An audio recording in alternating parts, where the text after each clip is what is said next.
Preview.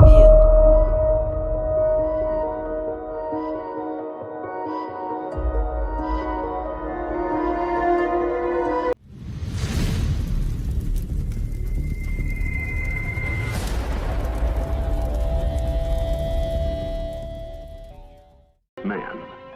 Who is he? Where is he? Why is he here? Why is he here? That, too, remains an unsolved mystery. Occupied by his daily affairs, he finds little time to contemplate such questions, except for those moments. November 2nd, 1967. Two men are driving west of Loveland, Texas. The night is clear and still. Then around 11 p.m., they have an extraordinary experience.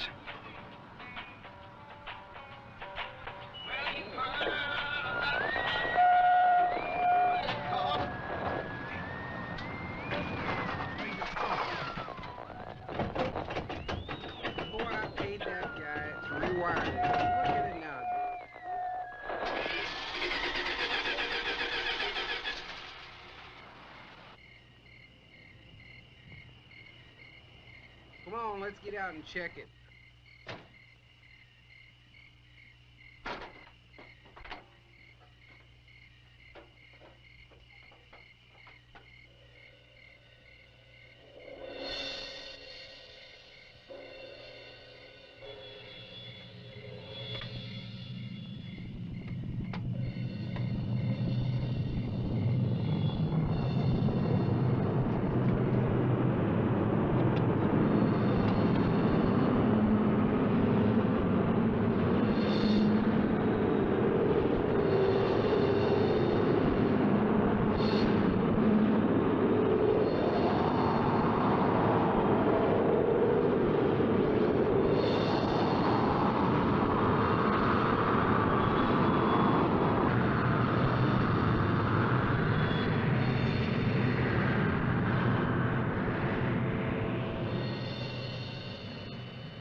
After the object disappears, their lights come back on.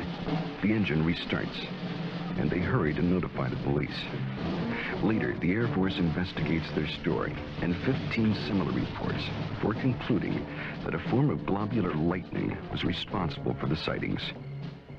But there are many other possible explanations. What you're witnessing is based on fact. Some will find it fascinating. Some may find it frightening. But it is all true. With special thanks to NASA and the Department of Defense for their cooperation in our search for UFOs. It has begun.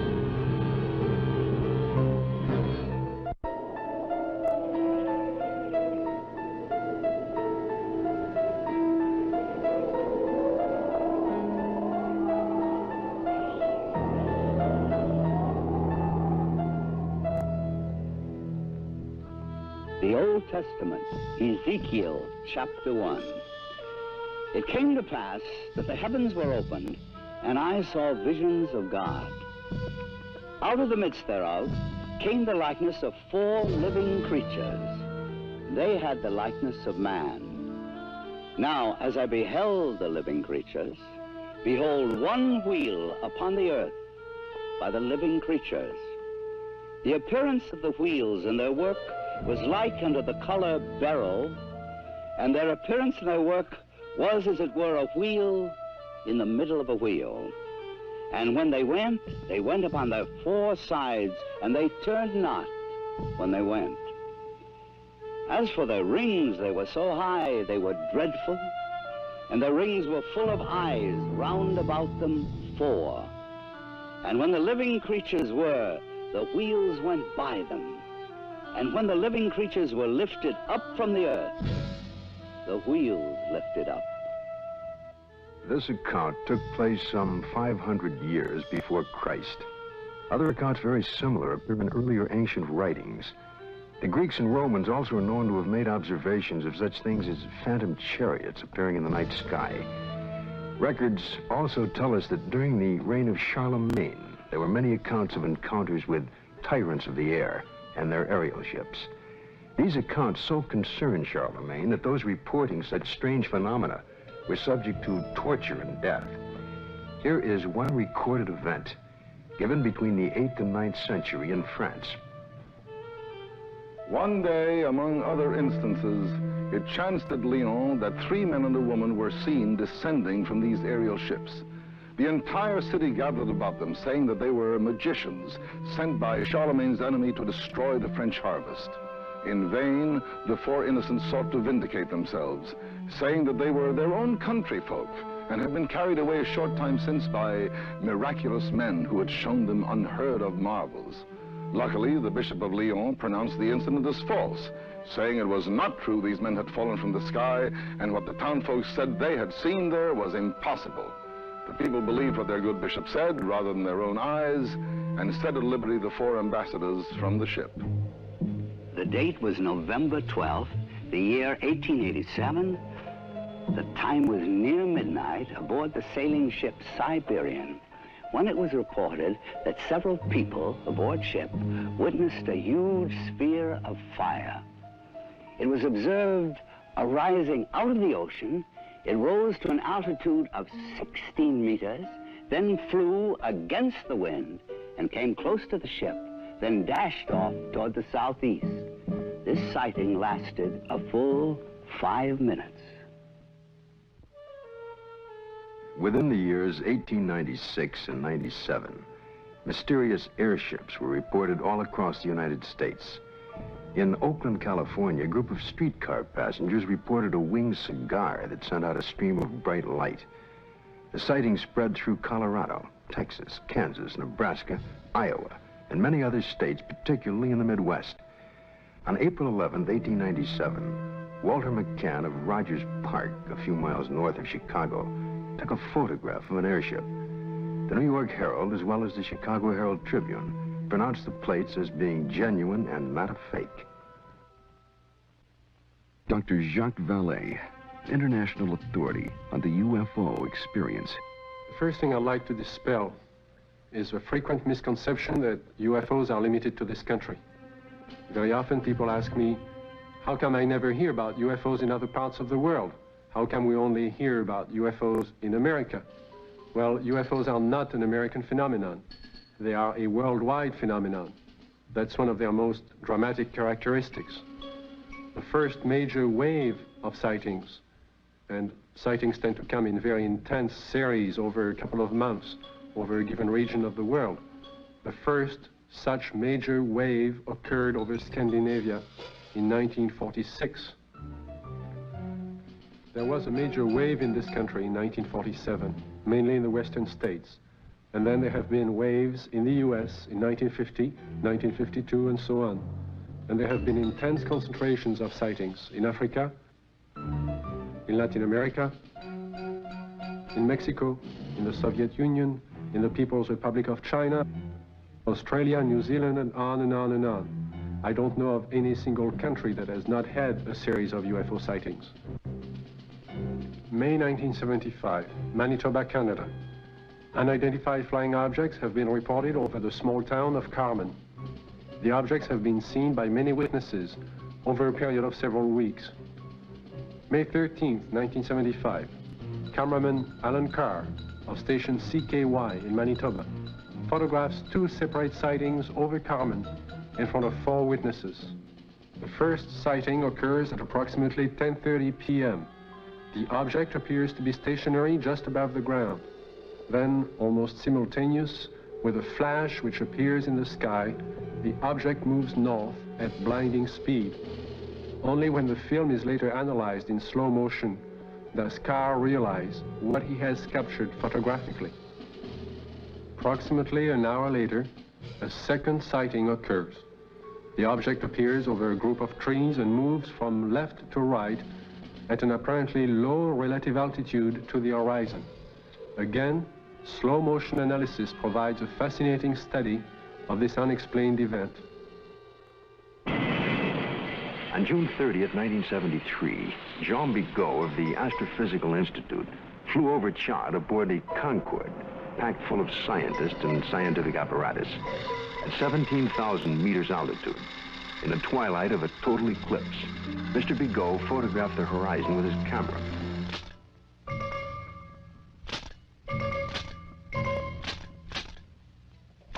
When the photo was enlarged, one of the slides showed what you're now seeing. If you look closely at this photograph, it resembles exactly what has been cited by many Americans during 1973 and 74. Although NASA takes no official position as to the UFO phenomena and their probable explanation, nevertheless, there remains on the record several unexplainable sightings by Gemini, Apollo, and Skylab astronauts. The first sighting occurred during Gemini 4 in June of 1965. Astronaut Jim McDivitt suddenly spotted a cylindrical object with arms and antenna. And when seen against the day sky, it appeared white or silvery. The object then appeared to be moving toward the craft. Suddenly, they lost sight of it. During the sighting, the astronauts were able to take these photographs and movie films of the UFO. Gemini 5, later that year, after 3 days and 5 hours into their mission, were contacted by Houston Control Center, advising the astronauts that Houston had picked up and was tracking another object, which was pacing Gemini across the entire United States. They estimated the UFO between 2,000 to 10,000 yards from the craft, and as large as the Gemini craft itself. Because of the limitations of viewing area aboard their capsule, no visual contact was made. Radar continued to track the object until they passed the Ascension Islands in the Atlantic. It then disappeared. Gemini 10 crew, Collins and Young, picked up objects traveling together in orbit. A positive identification has to date not been made. This photo was taken during the Gemini 11 flight on the 18th revolution, 27 hours and 47 minutes after liftoff. September 13th, 1966.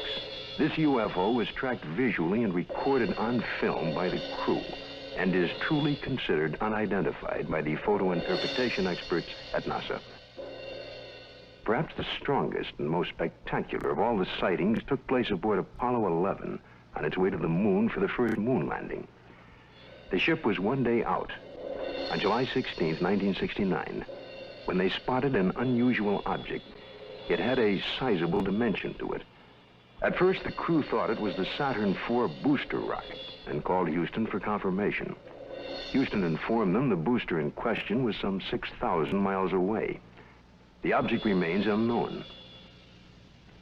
During the Skylab 3 second manned flight, on the 23rd day of 1973, at sunrise, a series of 4 exposures were made by the crew of a visually sighted unidentified flying object, or satellite, as considered by the NASA Photo Interpretation Laboratory. The Skylab crew noticed a large star-shaped object, brighter than a planet or star. They watched it for about 10 minutes. They estimated its distance as from 30 to 50 nautical miles from Skylab. It, too, remains an unknown, despite North American air defense and NASA's attempt to identify it. Among the thousands of military men in recent times who lost their lives while in the service of their country, the circumstances surrounding Captain Mantell's death are indeed extraordinary. This experienced military pilot who'd flown in the invasion in Normandy and numerous missions over the Rhine under heavy attack would take with him to his death perhaps the closest glimpse of what was thought to be a UFO. The date is January the 7th, 1948. The time is 2 o'clock in the afternoon here at the Gardeman Air Force Base, just outside of Louisville, Kentucky. A Kentucky state policeman calls in to report what he has sighted. It's an unusual aircraft, circular in appearance, approximately 250 to 300 feet in diameter. I'd say it's moving westwardly at a pretty good clip. Any information? Negative. I will check with our commanding officer. Instructions were given to contact nearby Wright-Patterson Air Base to see if they had any experimental aircraft up in that area. Flight test. We have no experimental aircraft in the area. The reports still continued to come in from adjoining towns. At 1:45 p.m., it happens. It's very white and looks like an umbrella. I don't know what it is. It's through the binocs. It appears to have a red border at the bottom at times and a red border at the top at times. At approximately 2:30 p.m., a flight of Air Force P-51s come into view. The base commander decides to contact the flight leader, Captain Mantell. This is Godman, base commander. Roger, Godman Tower. This is NG-869, flight leader. Over. NG-869 from Godman Tower. We have an object out south of Godman here that we were unable to identify. We'd like you to take a look for us. Roger, I will take a look for you if you give me the correct reading. Mantell moves ahead of its wingman. The tower advises the flight leader to correct his course 5 degrees to the left to 210 degrees from Godman Tower. Godman Tower, this is flight leader NG-869, Captain Mantell. Object traveling at half my speed and directly ahead of me and above, and I'm closing in to take a good look. Can you give us a description? Appears metallic and to be of tremendous size. I'm going to 20,000 feet. The other pilots level off under 15,000 feet and start down. At approximately 3:15 p.m., Godman Tower loses sight of the UFO. 5 minutes later, the report came in that Captain Mantell's plane had crashed. He was found dead. His watch had stopped at 3:10 p.m. that afternoon. What was it that caused this experienced pilot to become intrigued with an object that he would unwittingly give his life pursuing? 6 months later, a cylindrical-shaped object giving off a phosphorescent glow was to be sighted in the night sky over Robbins Air Force Base in Georgia. At 2:45 a.m., Captain C.S. Childs and First Officer J.B. Whitted were piloting a routine Eastern Airlines flight number 576 from Houston to Atlanta. When Whitted reports, we sighted an object coming toward us. This strange object had a stream of red fire coming from its tail, and I could see it was much larger than anything I had seen or read about. Childs then notices that the object had no wings supporting it. It passed us on the right side. Its speed was about 700 miles per hour. And both men get a very good look at this unusual object. It was about 100 feet long, shaped like a cigar. As it passed, they clearly saw 2 rows of windows, an upper and lower, that were large and square. During that evening, there was a third witness, the one passenger who was awake on that Eastern Airlines flight, Clarence McKelvey. I was startled, frightened. A male steward came to me and said, "I notice you've been looking out the window. Will you talk to the pilot?" And I said, "Well, of course." The pilot came down with his clipboard. He was visibly shaken. He told me that he had been a flyer in the war and had covered so many million miles of flight and had never seen anything like this before. What was it that I saw? I saw this object was cigar-shaped. It had a row of windows. Behind them, it was lit. Out of the rear was a cherry red flame. This hair-raising experience was witnessed by 3 aircraft, a passenger, and ground observers added more corroboration. The conclusion of an air intelligence report was that the object remains unidentified as to origin, construction, and power source, and goes into the record classified as unknown. This is the Pentagon, Washington, D.C. And this man is Colonel Bill Coleman. He was Chief of Public Information for the United States Air Force from 1969 to 1974. It was here at the Pentagon that the Defense Department first became interested in the UFO phenomenon. This occurred in the late 1940s, with reports about objects and lights seen in the sky by military personnel and others. The Air Force decided to investigate the matter anyway. There was that one possibility that these flying objects could well be foreign weapons used for test purposes and might affect our national security. The investigative branch was called Project Sign. The project had only been underway for about 2 weeks when the Mantell crash had made headlines across the nation. The staff's investigation was far from complete, but public pressure was enormous. And they were forced to come up with an answer to really quiet growing speculation that Mantell had been killed by hostile aliens and some flying saucer. That's when we decided that Mantell had chased the planet Venus. However, this was an initial finding. The Childs and Whitted case had an impact on the Air Force project. It presented the first close-up account by highly reliable witnesses. The object described led some of the staff to postulate an extraterrestrial theory. And they wrote up an estimate of the situation, which at the time was classified top secret, suggesting that the saucers were from outer space. This theory was rejected by the Air Force Chief of Staff, General Hoyt Vandenberg, and even other Project Science staff members as not having enough proof. So the extraterrestrial visitation idea was dropped for the time being. It's been said in jest that if these UFOs are from other worlds and they wanted it to be known, all they'd have to do is land on the White House lawn. But an incredible incident, too quickly forgotten in time, took place over our Capitol. In 1952, Air Force spokesman for the Pentagon and UFOs at that time, Mr. Al Chop, relates the famous incident that stirred the Capitol, causing a request from even President Truman to be kept up to date on all the details.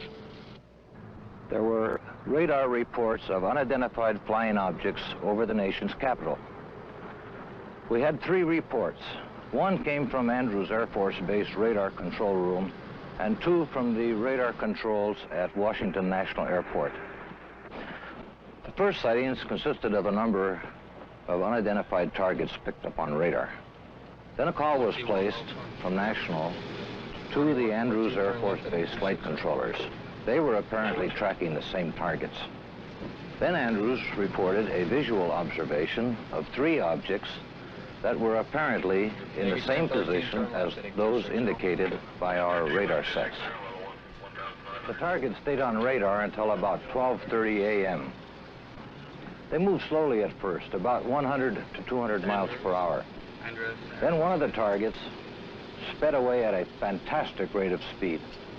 It moved west from Andrews toward Riverdale. The estimated speed was 7,300 miles per hour. At this time, in the tower, we had about 7 targets on the radar scope. These unidentified objects were flying all over the city. They even violated the restricted air corridors here over the White House and over the Capitol building. The phenomena wasn't to subside. The following Saturday night, July 26th, a repeat performance unsettles the Capitol again. I was awakened the following Saturday night around midnight by a telephone call to my home in Virginia. It was the public information officer for the Federal Aviation Authority. He told me the air traffic control radars were again picking up a large number of UFOs over the Capitol area. First, they would follow a definite flight path, and then they would suddenly disappear. Others would come into view just as suddenly. I placed a phone call to the command post in the Pentagon, and I asked for an intercept. About 2:40 a.m., we got a radio call from a flight of F-94s, 2 aircraft in the flight. They also, at about that moment, appeared on our scope. And at that moment, a very frightening thing happened to us. All of our unknown traffic completely disappeared the moment those aircraft came on the scope. The flight leader called in and said, well, it doesn't look like we're going to do any good here, so we're going to go back to base. And at the very moment those aircraft disappeared, all of our unknown traffic appeared again on our scope. And again, it was a very frightening experience. We called Andrews Air Force Base, and they reported exactly the same thing happened to their scope. 10 a.m. on the morning after the sighting, General Landry, at the request of President Truman, called intelligence to find out what was happening over Washington. It was the largest and longest press conference held in the Pentagon since World War II. General Samford headed the conference and said that he was personally satisfied that the radar scope sightings were the result of temperature inversions, which are known and account for certain blips on radar. Although this was the conclusion of the Air Force investigations, interestingly enough, the actual report begins with this opening comment: a study of the various reports regarding the subject. Radar sightings do not allow a positive and final explanation to be made. The CIA now would enter the picture by convening a panel of top scientists to examine the UFO phenomena. The CIA's concern was that recent waves of sightings might constitute a threat to our national security. The thinking was that the enemy could exploit UFOs as a decoy in the preparation for an attack on the United States. 5 outstanding scientists and various Air Force and CIA representatives were to meet on Wednesday, January 14th, 1953. Among the panel members was one associate member who was destined to have more experience with the UFO phenomena than any other American scientist to date, Dr. J. Allen Hynek, astrophysicist and head of the astronomy department of Northwestern University. I was called into the meeting on Thursday. The panel members were seated around this table. It was a rather somber and impressive occasion, actually. I was a junior member, and I remember feeling considerably nervous and apprehensive about being in front of this powerhouse of scientists. But then for the past 4 years, I had been scientific advisor to the U.S. Air Force on this very problem. There were 2 films that were of particular interest to the panel at that time. One was a film taken by a Navy officer while on vacation in Utah, near Tremonton, Utah, and the other was a film taken in Great Falls, Montana, by the owner of the local baseball team. The Utah film had already been subjected to some 1,000 or so man-hours of analysis by the Navy's Photographic Interpretation Laboratory.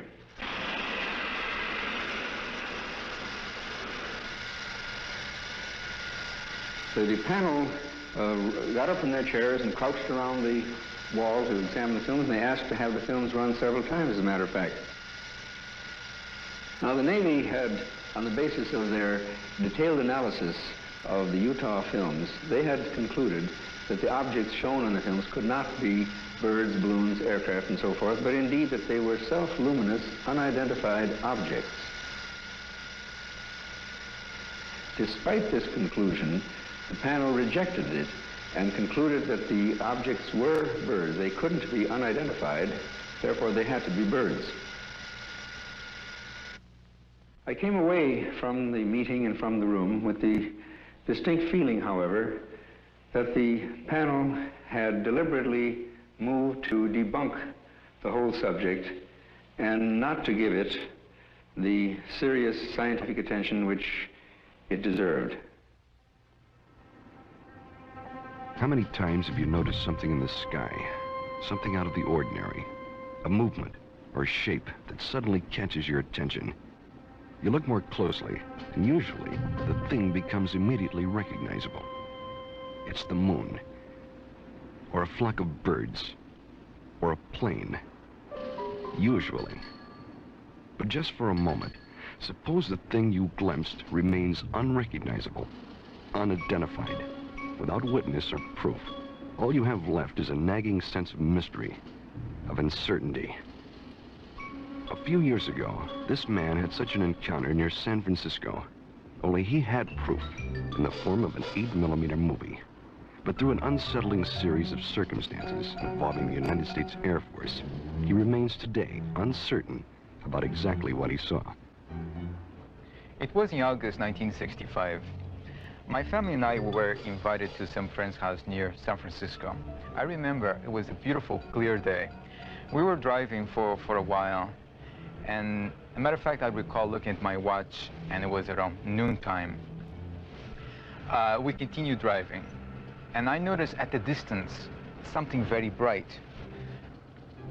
I was observing this for a few moments, and it appeared to be suspended in the air. There was no planes around. It was very clear, the day. There was no clouds. My family, they were with me. I called to their attention. They all looked at it. They were all amazed by it. And in the meantime, there were cars going by, and I tried to attract their attention, but they were not paying attention to me, or they were driving too fast. So I recall I had my movie camera with me, and I started filming this. And as I look at it, it was getting larger. It was moving from one direction, like from towards the left, then towards the right. This object was very bright, and I recall it was extremely enormous. I was just complete amazed by it. I ran out of film, then when I got home, I called Hamilton Air Force, and I reported the sighting. The Air Force was very interested.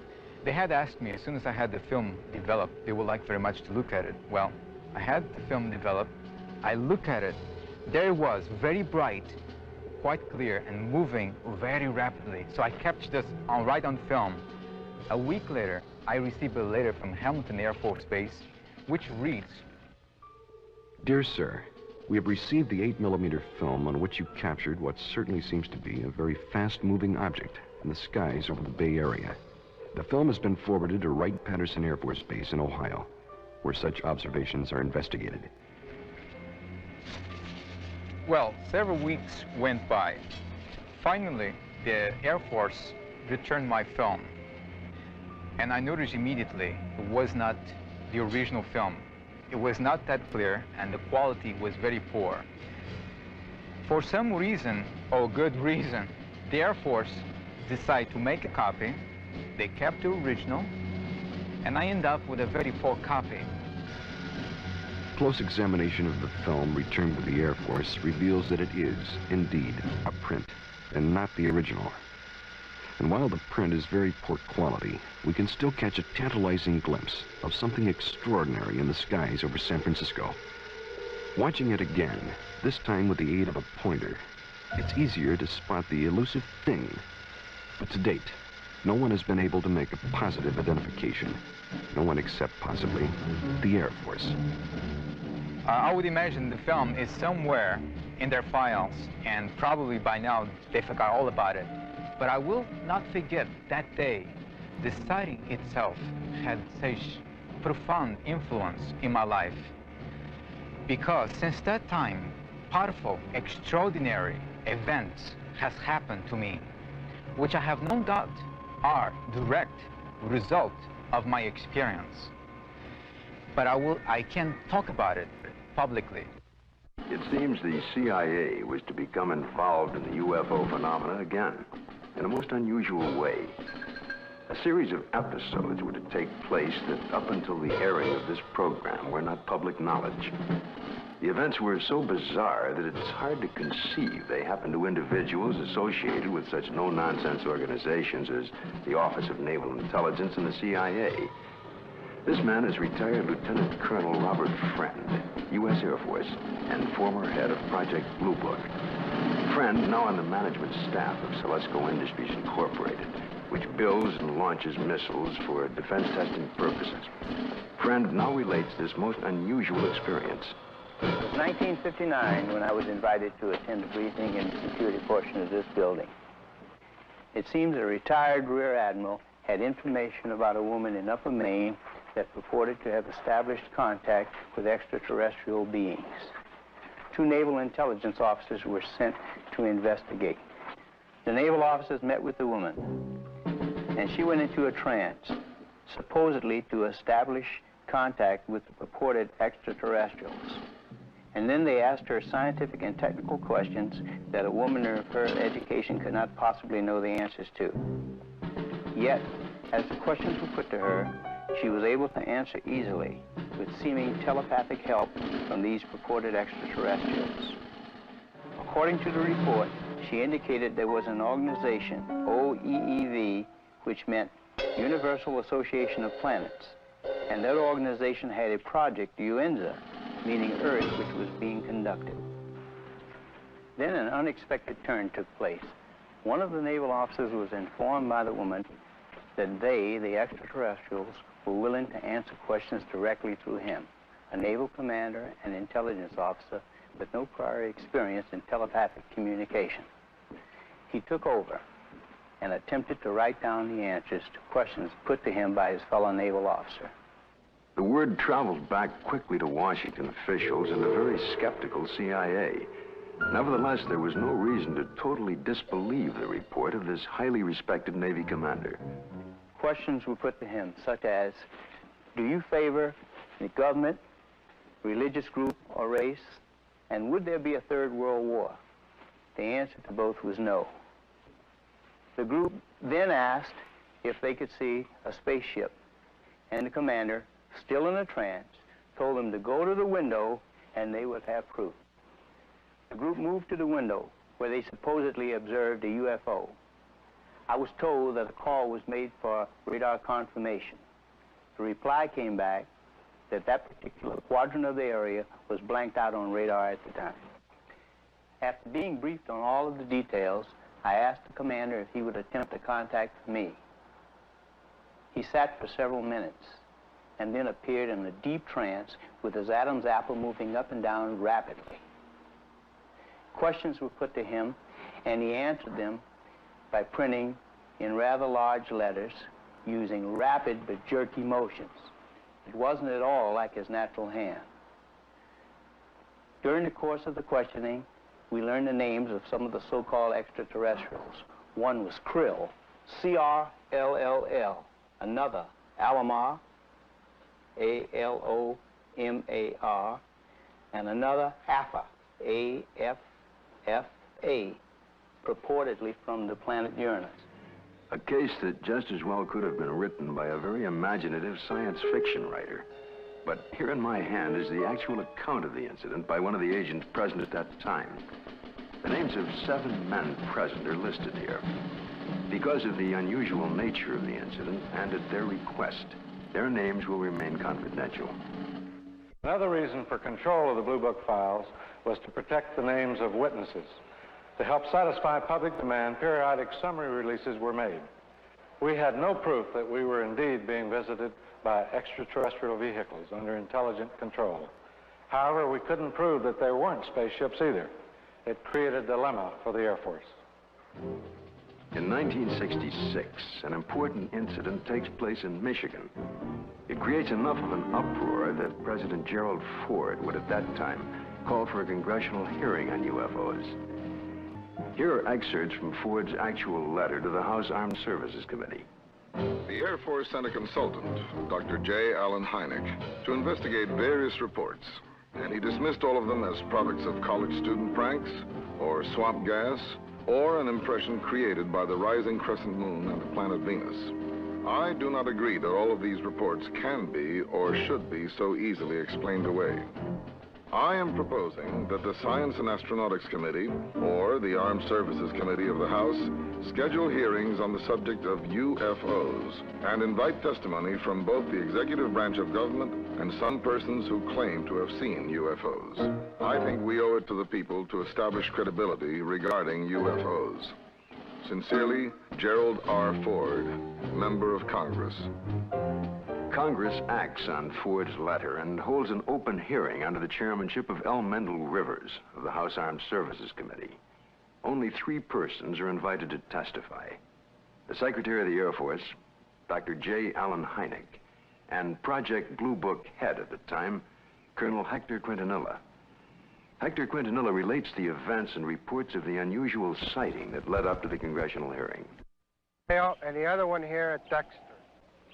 Based upon the original reports from the Sheriff's Department, it all began at 8:35 p.m. on March 20th, when Frank Manor, who used to live over there, reported to the Sheriff's office that he had seen a strange object in the swamp over there. According to the police report, the police officer, in company with the complainant, proceeded along Territorial Road until they reached Brant Road, at which time they turned left, proceeded to the end of the road, secured their vehicle, got out of the automobile, proceeded along the cornfield, keeping the trees lined to their left. Then they crossed an open field to the creek. They crossed the creek and reached this point, which was their vantage point, and observed the object. Frank Manor described the object as brown in color, quilted, with a porthole in the center, sort of flat on the bottom, cone-shaped towards the top. 2 small lights, one at each end, one glowing bluish green, the other one a brilliant red, with a glow at the bottom. Well, of course, by the time I arrived, the situation was so charged with emotion that it was impossible for me to do any really serious investigating. I had to fight my way through reporters to interview the witnesses. Other sightings were reported over the area, and a solution from Dr. Hynek and Major Quintanilla seemed in the offing. Well, the pressure was mounting for an official explanation. There were more than 60 newsmen jammed in at that news conference. I gave what I thought to be at that time the only scientific explanation possible for the faint lights in the swampy area. I made the statement that it could be swamp gas, and even though I went on to emphasize that I couldn't prove it in a court of law, that was the full explanation for these sightings. Well, the press picked up the phrase, swamp gas, and rushed off to the telephones, and I was to come into a great deal of criticism over it. What was the outcome of that congressional hearing? I believe the Air Force presented its side quite openly and completely. It seemed to satisfy the members of the committee. Now a remarkable observation is to be recorded. If the facts are correct, the Air Force must now consider the possibility of beings related to UFOs. It happened in Socorro, New Mexico, here just outside of this quiet desert town. A state highway patrol officer, Lonnie Zamora, was on duty, as he had been for the past several years. A black Chevrolet was observed, speeding by the courthouse. Zamora put his highway patrol car into pursuit. Lonnie chased the car north on US 85. As he passed this hilly area, Zamora heard a roar and something caught his attention. 10 or 15 seconds pass. Lonnie then calls in to the sheriff's office. The time was about 5:45, I recall, and he said, Socorro 2, 1044, an accident. And then he said, I'll be 10-6 out of the car, which meant that I was going to be investigating a possible accident. And I went up this road about a half a mile, and then I stopped my car and I got out and looked out, and I could see a white looking object in the distance. I thought it was an overturned car at first, but I got into my patrol car and went up closer to it. And when I started to get out of the car, I heard a big roar. As I got to it, I could see looked like a couple of coveralls hanging from a clothesline. I couldn't see what it was, but it looked like a couple of coveralls. Zamora called in. He sounded very excited. He said he watched an object lift up slowly and disappeared into the sky very fast.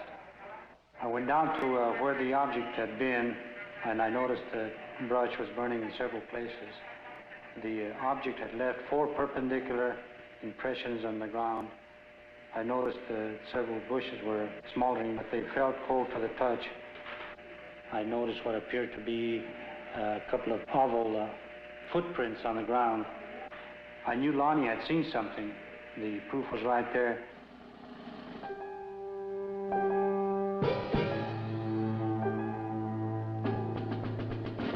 The incident was very interesting, to say the least. It seems to differ from practically all the earlier cases we investigated from one standpoint. The vehicle had left pod marks. There was an insignia observed by Lonnie Zamora on the side of the craft. The insignia was unidentifiable, not American nor Russian. And last of all, the observation of these 2 people in some sort of suit. But what did the investigation turn up? What was the official Air Force estimation of the situation? We went over the case completely. We had soil samples tested at the Air Materials Laboratory. The burnt bushes were analyzed for propellant residue. We measured the distances between the pod marks. My first reaction was that it was a lunar test module from NASA or the Air Force. That seemed to be the only logical explanation. This was probably the best documented case in the Air Force files, and I checked it out everywhere, all the way up to the top, even to the White House command post, and nothing. According to the official status of the sighting of Lonnie Zamora, case carried as unidentified, pending additional data. April 19, 1897, in Leroy, Kansas. A farmer named Alexander Hamilton, his son, and a farmhand are awakened by strange noises from the cattle pen. Going outside, they discovered, to Hamilton's utter amazement, an enormous airship with a brilliant searchlight is slowly descending over the cow lot. Fearfully, Hamilton moves closer and is startled to find that one of his cows has been caught by a red cable running down from the ship. The next day, after an extensive search, he discovers the cow's hide, legs, and head in a field miles away. This is one of the first recorded cattle mutilations connected with UFOs. The report could easily be dismissed as a tall tale if there were no others. But since then, thousands of bizarre animal mutilations have been discovered, not only in this country, but in Africa, Australia, Brazil, and many European countries, in fact, all over the world. In this country, mutilations have occurred in over 30 states in the last 5 years alone. Frustrated ranchers and law enforcement officials have come to recognize the classic signature of the mysterious mutilators. Often, in a remote area, a cow will be found dead, the sex organs removed, and the tongue, an ear, and an eye, all surgically cut out. The body, more often than not, has been drained of blood, though no blood has been found on the ground. In fact, there are no tracks or prints of any kind near the body. And yet, amazingly enough, there is no evidence of a struggle. One of the first states to be hit by the mutilations was Colorado. Reporter Bill Jackson of the Serling Advocate covered the story from the very beginning. A classic mutilation, or say 90 to 95% of the mutilations will be almost identical. Some part of the face will be gone, exposing nothing but, you know, the jawbone. An eye will be taken, the tongue will be cut out, and an ear will be taken. The rectal area of the animal will be what appears to be bored out. The reproductive organs will be removed. In the case of a cow, the udder will either be entirely removed or parts of it will be removed. Usually, in probably 90 or 95% of the cases, there will be no blood whatsoever in the animal. And there will be no traces of blood on the ground where it fell or where it was mutilated. All you've got is the carcass, and you've got no idea why it died, or how it died, or how it was mutilated. It all began in 1975. It was a bizarre time. Nobody had ever seen anything like this before. Not only did we have the mutilated dead animals on the prairie, but we also started getting the lights in the sky at night. Along that time, there were many theories that were being developed on why this was being done. The satanic cults were being blamed, dope smugglers, UFOs, government experiment of some kind. As time went on, the situation became so widespread that people realized it couldn't be the occult or the dope smugglers, which left us two possibilities. Number one, it was being done by a government, let's say. Or number two, it was being done by UFOs. As more and more cases were reported, the Colorado Bureau of Investigation was called in. Well, our position is basically one where predators, at least our investigation determined that predators were responsible for probably 99% of the reports of mutilations. As I said, there were 203 separate reports received from this agency. But of the 203, we only received 45 tissue samples to conduct microscopic analysis on. Of the 45 tissue samples, we found that only 2 of those 45 had actually been mutilated with a sharp instrument. When they first started, they would send samples of these animals to the CBI, to Fort Collins, to try and determine what was the cause of their death, what was mutilating them. And 9 times out of 10 or more, the report would come back that were being caused by predators. Now, these ranchers and the sheriffs in these rural areas had been around cattle all their lives. They'd been around coyotes all their lives. And they knew that this just wasn't possible. A coyote would not do that. Predators, when they come in and start to eat, now I'm talking about 4-legged predators. They'll come in and they'll bite, and then they'll pull and they'll tear. The cuts we have, even we can't make cuts like this. We've tried this many times. on dead animals with scalpels, razors, and knives, and we can't make the same cuts. We've had cattle that we've went and investigated that were, you know, called in, and I think I have a mutilation here, and we went out and we seen it, and it was not a mutilation. And these are not the ones that's reported. The ones that we classed as a classic type mutilation are actually mutilations, and they're not predators. Animals, wild animals, predators, coyotes, won't approach these carcasses. But in the case of an animal being mutilated in the wintertime, there's possibly something about the cold weather that may mask whatever it is that keeps predators away, and that will be the exception to the rule. Is this animal here, is any pretty much like the other ones you had that was mutilated? Yeah. How old a cow is this, Don? 8 years old, according to the way I looked at her teeth, 8 or 9. I know definitely it wasn't animals. We took out the whole works there.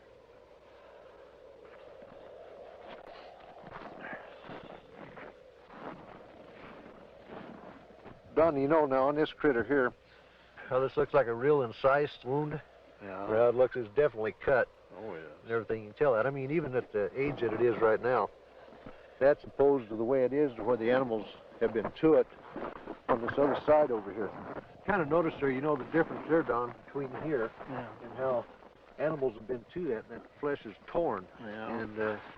And it's not a real incise, but yet when we seen this animal the other day, now these were all incise, good clean cuts on there. Definitely. So that's a good example of what we was trying to say about the lab up there. They said that it was predators doing it, but that definitely wasn't a predator wound there. No, I wouldn't say. Well, it looks like they went clear from the navel here, turned back in underneath here and took the whole bag and out of the whole works out, and they cored down into the rectum, the whole rectal area. It looks like it got back into some of the reproductive organs back in there. The mutilation and the sightings of the lights in the sky continued. It got to a point to where ranchers in the northeastern part of the state began arming themselves. They weren't getting the results they wanted from state authorities. They were concerned for their families, and they never knew when they might be next. They began patrolling their pasture land, watching over their herds at night. Lights from the sky, when they got too close to a herd of cattle, the ranchers shot. Well, I think everybody was a little edgy. Right. Everybody started carrying high-powered rifles. I don't know what good it would have done, but everybody was awfully nervous. I'm completely convinced that there's something there that's not normal. There's a lot of questions that are unanswered, I'm sure, and hopefully someday maybe somebody will figure it out. Unidentifiable lights in the sky have appeared in virtually every area of this country which has been plagued by cattle mutilations. But no explanation has been found for these strange sightings. There are some who believe that these objects in the sky are responsible for thousands of mysterious cattle deaths which continue to this day. Though state and local officials have stated their views about the mutilation mystery, surprisingly few veterinarians will speak publicly about the situation. This man is an exception. Dr. William Fitzgerald runs an animal clinic in Durango, Colorado. Because of his expertise in the field of veterinary medicine, he was asked by the sheriff's office to perform an autopsy on a mutilated cow found in a remote area of state-owned forest. This particular animal had been largely exsanguinated. The anus and about the first 4 inches of the rectum had been removed. The preputial skin and the last 2 or 3 inches of the penis had been severed flush with the body wall. The left eye had been removed, and the last 1/3 of the tongue had been cut. A portion of the lips on the left side of the animal were also sawed off, presumably to gain access to the tongue, but this makes no sense because that portion of the tongue could have been easily pulled out and cut off without that, so I don't understand that point. reports I have heard, some that I have read subsequent to this time, indicate that people have seen mutilations that they attributed to predators. And if this was a predator, he had 2 feet and a 6-inch knife, because it was a very sharp single cut in most instances. And although not the world's leading expert, I work with knives frequently. I know what they do. I know the marks they leave. Exsanguination, the removal of blood from an animal, has been a predominant trademark of the mutilators. Few officials have found an answer to the technique used in this procedure. Dr. Fitzgerald describes what he thinks is the method. If a large bore needle is placed in the animal's jugular vein while the animal is sedated, under anesthesia, or awake if you like, somehow restrained, however, the animal's heart will function as a pump and will pump out very nearly all of its blood through that needle. As the animal's blood supply begins to diminish, a natural physiological mechanism takes over and sequesters or draws what remaining blood is left into the internal organs in the center to supply the vital organs, the liver, the heart, the brain. And it will leave the peripheral area, the skin, all of the non-vital centers, largely bloodless. So if you can successfully withdraw the major portion of an animal's blood, you can cut on that animal and there will be virtually no bleeding at all from the surface. I know that I keep coming back to this point, but the animal was apparently restrained with something other than ropes. Why, I don't know.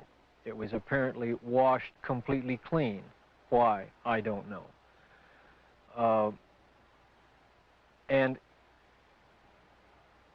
it was in a very remote area. Perhaps these things tie together. Perhaps whoever, whatever, performed this didn't want to be observed.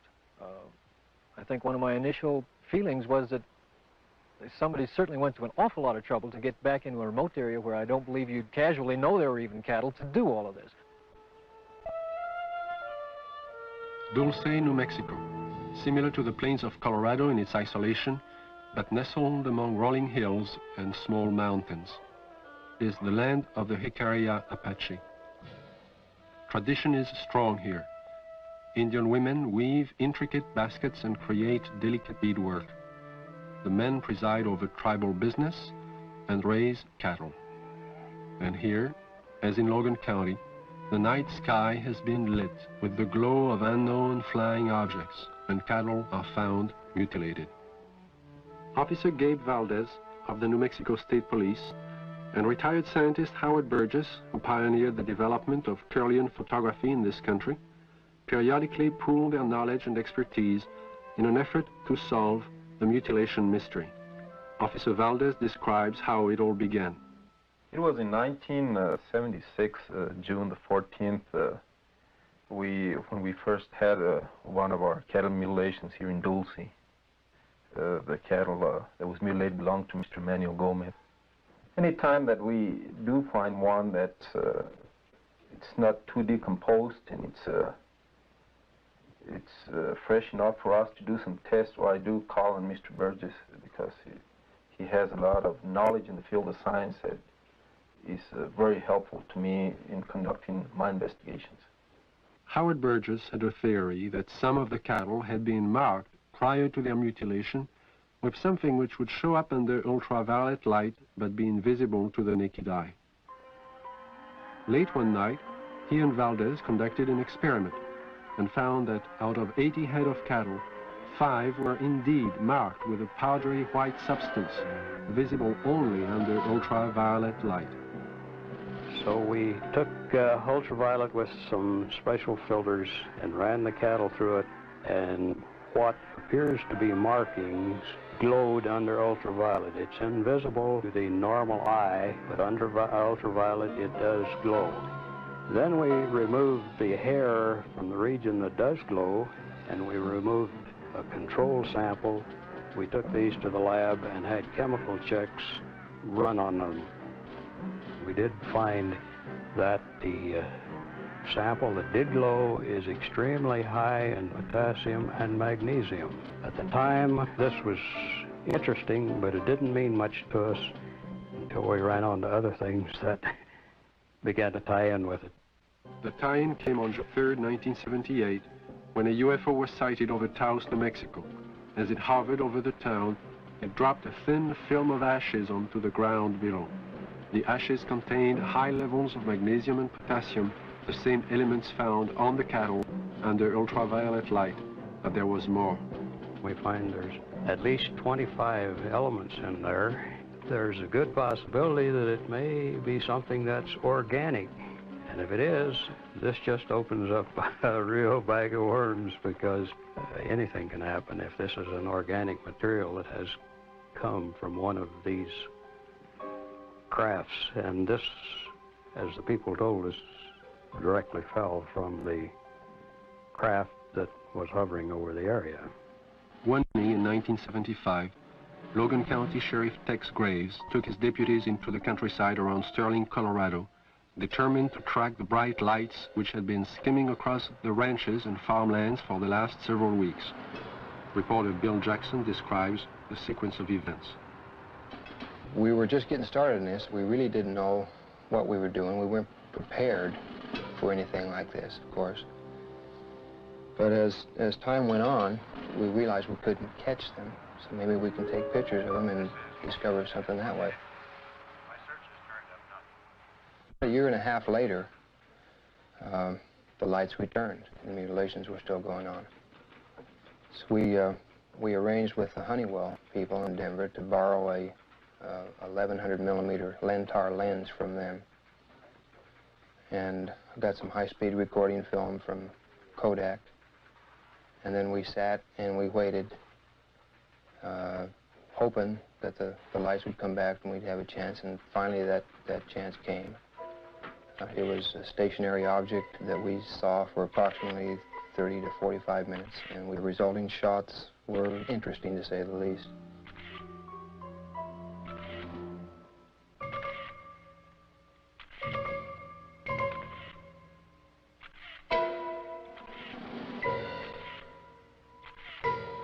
Shortly after these final exposures, the object just disappeared. It was almost like somebody hit a light switch and it was there no longer. What are these unidentifiable lights? What is their nature and their purpose? Why have they appeared in the night skies immediately prior to the discovery of mutilated cattle? And how many more animals will die before the mystery is solved?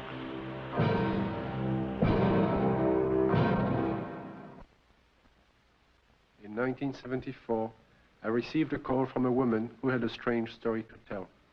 One night, as she and 3 friends were returning to Los Angeles from Lompoc, California, they encountered an unidentified light in the sky. Thinking at first it was a helicopter, the friends paid little attention. When the object began to fly in unusual patterns at extremely high speeds, the passengers soon realized they were dealing with something out of the ordinary. What happened next is best told in the woman's own words. Helen is a fictional name. Her real name is being withheld at her own request. I saw it come into the sky from the top of the mountain range and go straight up and do a 90-degree angle toward us, and I called it to the attention of Don, John, and Sue. And they saw it too, and it was there. I was not on dope or alcohol or anything like that. And it came, starting doing really erratic things in the sky. It was a small white light and very easy to see. We were not mistaking anything. It came over to the car, flipped over and went around on the other side toward the other hills and came back, settled above the car. By this time, because it was so close, it was 8 lanes of freeway, at least in diameter and even a little wider, saucer-shaped, a very white, luminescent light emitted from the entirety of it. The ship stayed above us, out in front of us, about a minute or 2, and we watched it, and none of us were saying a thing. And we just kept driving, and it kept staying in front of us. And then out of the perimeter of it, closest to us, came 4 white beams of light, very much like funnel shaped, smaller at the perimeter, and they descended upon us and came around each one of our bodies. And out of each one of our bodies, we started to float into that beam of light. The best description would be molecularly being dispersed. And when I looked over at Don and Sue and John, their bodies, their legs and their bottoms are still on the car seat, and their heads and their shoulders and their chest molecules were going through the roof of the car, along with mine. We didn't lose consciousness while this happened. We were completely conscious of going through the roof. And the bottom molecules of our body were coming through too, and we were about 3.5 or 4 feet outside the car, going toward the ship, and we hit an energy field, a strong one, and remembered nothing. Next thing I did remember, we were coming back, the same process, going back into the car. It wasn't until several years later that Helen realized she had experienced more than she remembered. Mental images, which she couldn't explain, caused her to visit a specialist who put her through a memory regression.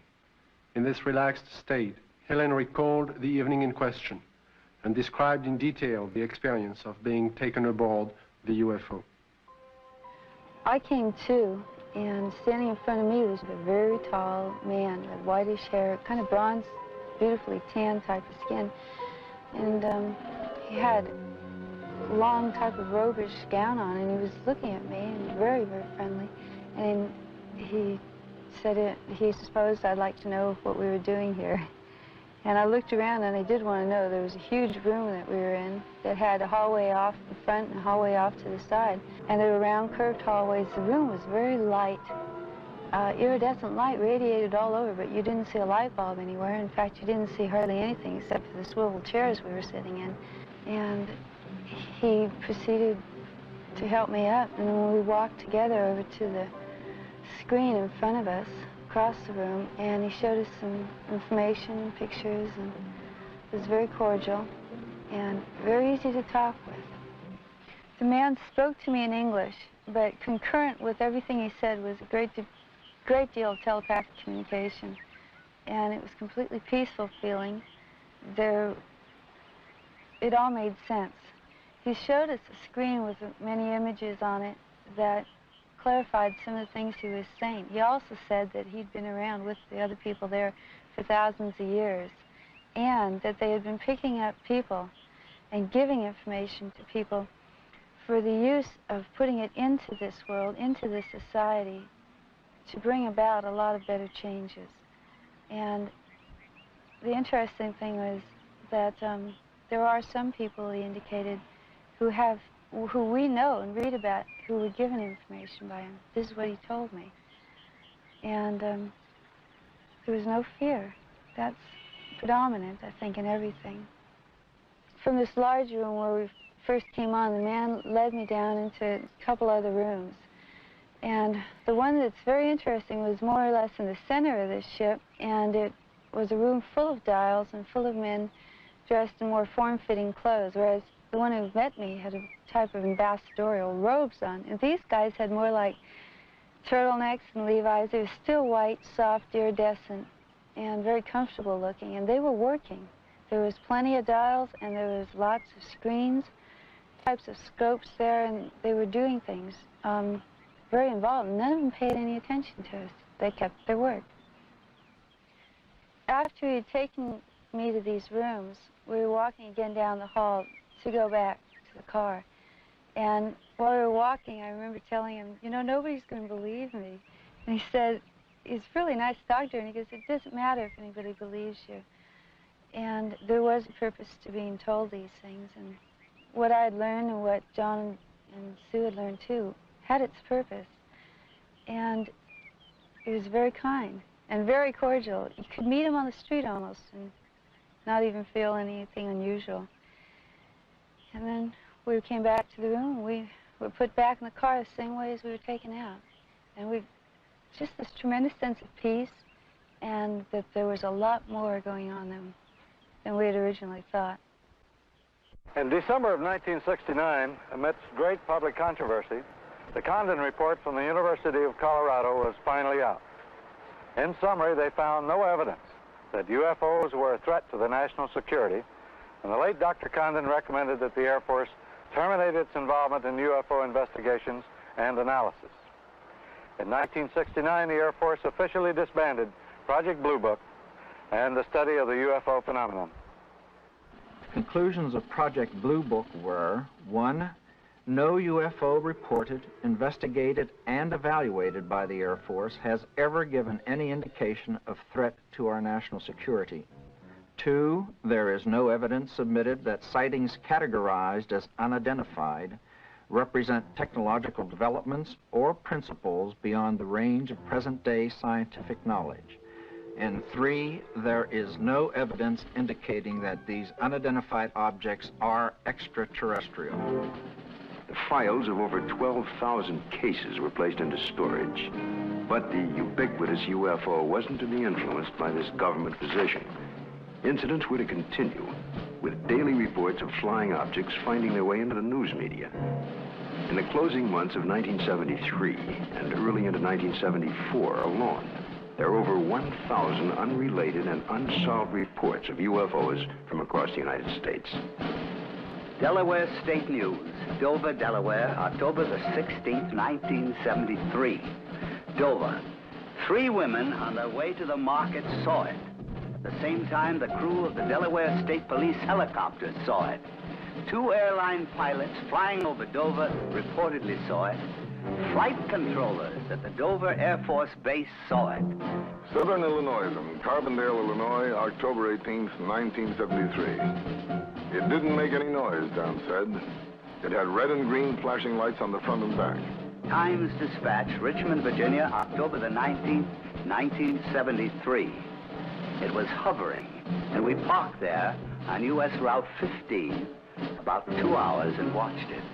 Walla Walla, Washington, January 30th, 1974. Guards of the Washington State Penitentiary have spotted what appears to be the same UFO 2 mornings in a row from their tower positions at the prison. Scranton Tribune, Scranton, Pennsylvania, February the 25th, 1974. Police spot flying object. State's UFO reports are increasing. October 21st, 1978. Bass Strait, Tasmania. A pilot named Frederick Valentich disappears after reporting a strange craft hovering above him. December 12, 1978, La Chapelle, France. A 45-year-old worker riding home observes an oval object. Together with another witness, he sees the craft hover above them. December 12, 1978, Guadalajara, Mexico. 2 luminous saucer-shaped objects are reported by residents, then by a police officer. December 16, 1978, Palermo, Italy. A bank clerk spots a disc of light and alerts the police, who take several photographs. January 2nd, 1979, Wellington, New Zealand. A veteran pilot and a newsman film 7 objects. January 4th, 1979, Jerusalem. Police on duty see 3 mysterious objects at high altitude. January 5th, 1979, Johannesburg, South Africa. A woman and her son report seeing half a dozen occupants in front of a brightly colored craft on a lonely country road. Ordinary people are seeing something all over the globe. But what have the experts seen? NORAD and the Air Force do have extremely sophisticated equipment, and by use of the phased array radar facility, surveillance is maintained on objects in space. But the system is only designed to track things like rockets, satellites, and man-made debris, objects with specific trajectories and which hold an orbital or flight velocity of approximately 4.8 nautical miles per second. This system is designed to discriminate between objects in space. For example, it will ignore a meteor entering the Earth's atmosphere, but will quickly spot a satellite as it begins re-entry. Objects can also be photographed with incredible precision by the electro-optical surveillance system, and it's very good at its job. However, it's not designed to photograph everything, just specific items and particular missions. The sky is so vast, it is virtually impossible to wait for, track, and photograph all unidentified phenomena. there is just not sufficient time or budget. So it is not really accurate to say that our sophisticated equipment and personnel are able to identify and examine any and all UFOs.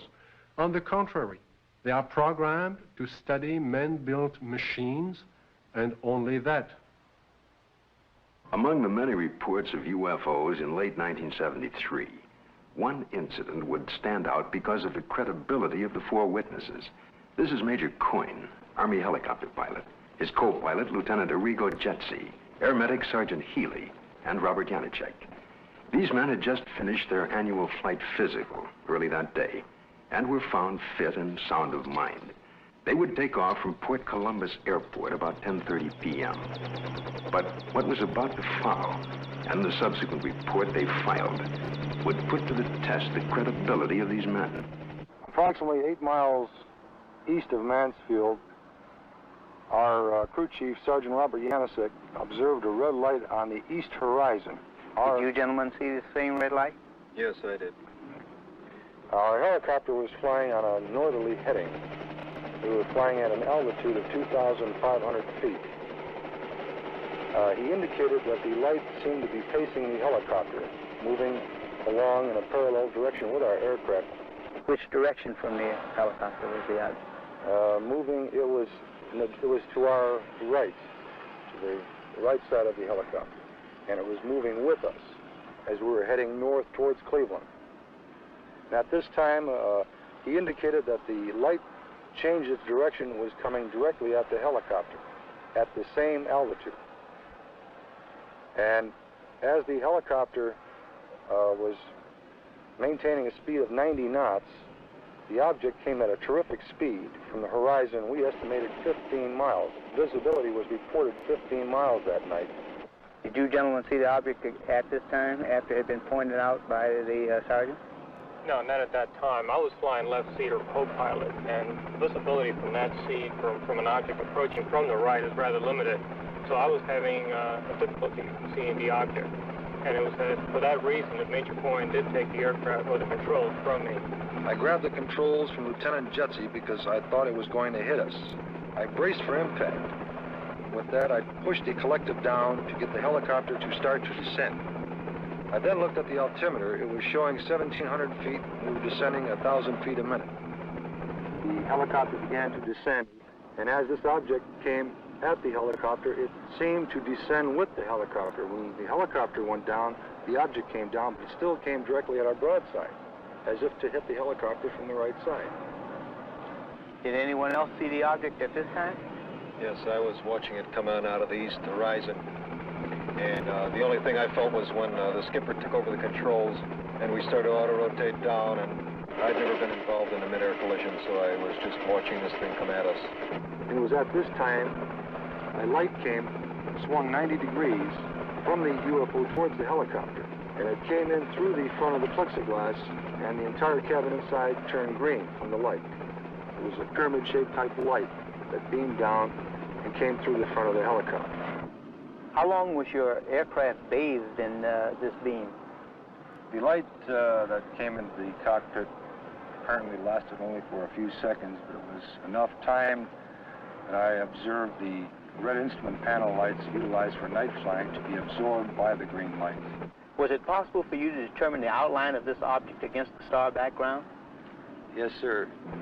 It was a cigar-shaped object, like a symmetrical airfoil with the dome on it. It was a solid object. It was a metallic structure to it.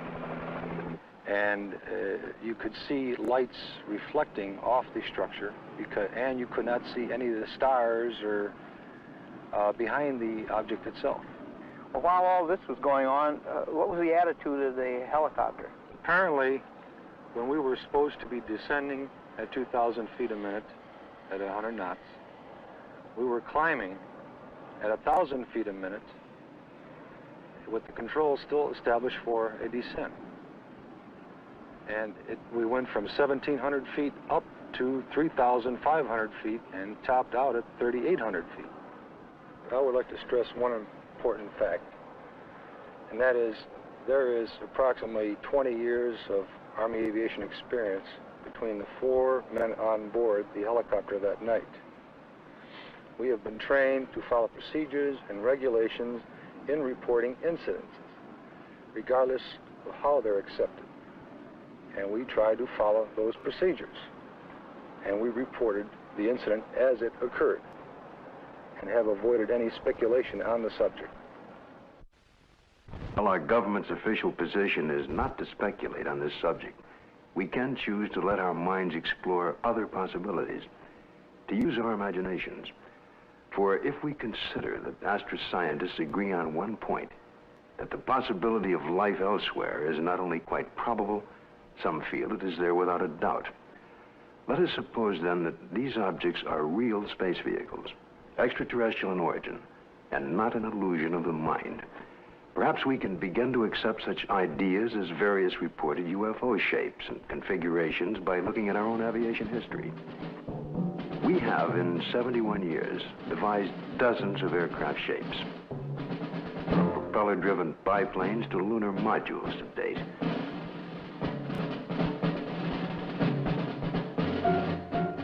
And by projecting into the future, it's conceivable that our technology may lead us to similar developments.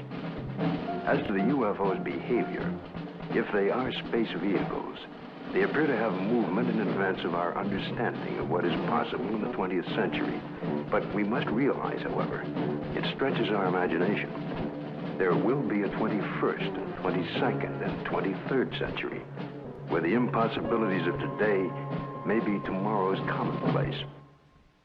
If these vehicles are of origins outside our Earth, then we must assume they are managed, controlled, and operated by some sort of beings, perhaps similar to us. From sketchy reports around the world, we can begin to construct a hazy portrait of these aliens. Reports indicate ashen, pale, white skin, perhaps with a thin protective membrane over them. Eyes large, far apart, with a wraparound appearance. Nose indefinite, 2 small breathing holes. A slit mouth, or small, or no opening at all. Behavior, cautious, curious, firm. Ability to paralyze on touch. Sounds emitted. Humming. Oohs in a foreign language or some accent. Buzzing as if electronic from their head and chest. Wearing head protection or overall body protection. We just might not be scientific and technically sophisticated to the extent that's necessary in order to recognize what is the real evidence in this, in what we have collected. I think we should also think of other possible hypotheses. Suppose there are such things as interlocking universes, where forms of matter which don't mesh with ours except under strange conditions. To assume that we're on the level of intelligence that would of necessity be visiting us, if they have the ability to come here, there may be no common bridge of understanding. There may be attempts at communication and we don't recognize it as communication. We must always be aware of the fact that we may be testing the wrong hypothesis.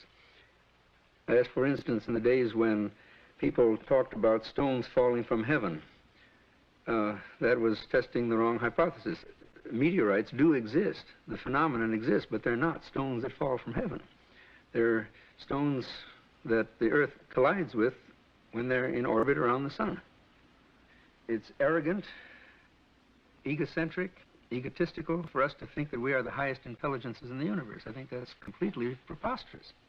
As far as the extraterrestrial intelligence is concerned, I believe it's out there.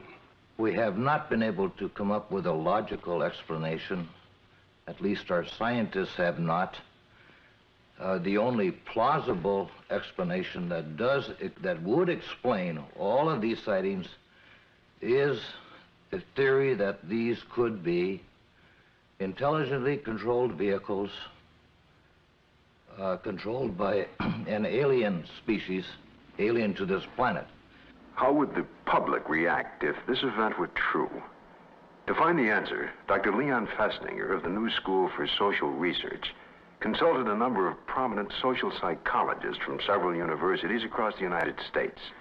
You must realize that social scientists can only make educated guesses about reactions to such a new and startling event. But nevertheless, certain behavior can be predicted. Dr. Aronson of the University of Texas points out that many people already have strong beliefs about the existence or non-existence of extraterrestrial beings and are committed to these beliefs. Dr. Walser tells us that if these extraterrestrial beings were advanced beyond us, we would probably gain technological information from them, that many Americans may worry that their benefactor will demand something in return, constant gratitude or acknowledgement of their superiority. As far as panic is concerned, most of my associates agree that it wouldn't happen unless there were, one, an imminent danger with no escape or chance to protect oneself, and two, it resulted in loss of contact with family or primary groups. And last, there is also the question of longer-term effects. What would happen over many years? One social psychologist suggests that it might help to unite the world. If the visitors from space prove to be an enemy, he suggests, then we would unite as one species to drive the invader away and then to live in peace thereafter. We've so far talked of the past and the present, but what are the possibilities of the future?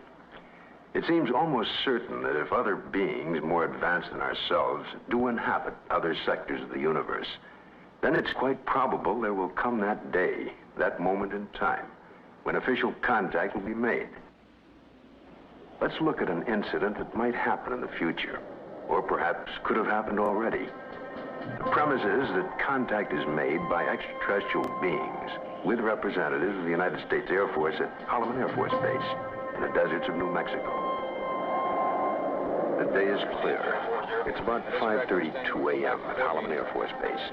Traffic light. One recon plane is on the field ready for takeoff when Sergeant Mann is given a report of an approaching unidentified craft. Yeah, Bill, no, nothing on the wall. I'll repeat it again. Unidentified approaching objects on coordinate 49er, 34 degrees southwest, following Lincoln Array. Can I go northeast with the Army helicopter? Probably a stray civilian, maybe. Keep me informed. 142, turn left. I see him over there. Check with Edwards. Make contact with him, Bill. This is Holloman Air Force Base Control Tower. Identify yourself. What's your tail number? You're encroaching on military airspace. Warning, identify yourself. You're in a restricted military air corridor. Call the base commander. Base commander's office, Sergeant Whitmore speaking. Yes? Yes, hold on. Colonel, for you. This is Colonel Horner, yes? Yes, an unidentified vehicle. You warned the aircraft again? 142, turn left. What's its shape? Check Edwards. Civilian patrol? Okay, all right. Sound a red alert. Unidentified aircraft approaching. Hey, Bill, give me a quick check with Wright Patterson Intelligence. There may be an experimental craft from somewhere, I don't know, here. Alert the fire chief and security and safety.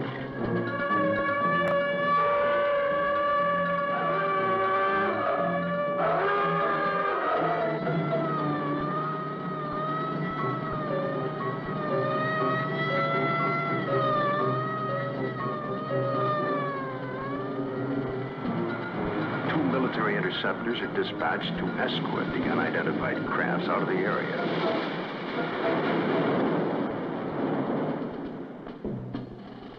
During a routine photographic mission, a tech sergeant and staff sergeant of the base photographic team were aboard a helicopter at the time and run off several feet of film of the three objects, one of which breaks away and begins a descent. A second high-speed camera crew on the ground runs off approximately 600 feet. The cameras continue to roll as the extraordinary vehicle comes into view. It hovers, almost silently, about 10 feet off the ground for nearly a minute and yaws like a ship at anchor, then sets down on 3 extension pads. Commander and 2 officers, along with 2 base Air Force scientists, arrive and wait apprehensively. A panel slides open on the side of the craft. Stepping forward, 1, then 2, and a third what appear to be men dressed in tight-fitting jumpsuits, perhaps short by our standards, with an odd blue-gray complexion, eyes set far apart, a large pronounced nose. They wear a headpiece that resembles a rope-like design. The commander and the two scientists step forward to greet the visitors. Arrangements are made by some sort of communication, and the group quickly retires to an inner office in the King 1 area. Left behind stand a stunned group of military personnel. Who the visitors are, where they're from, and what they want is unknown.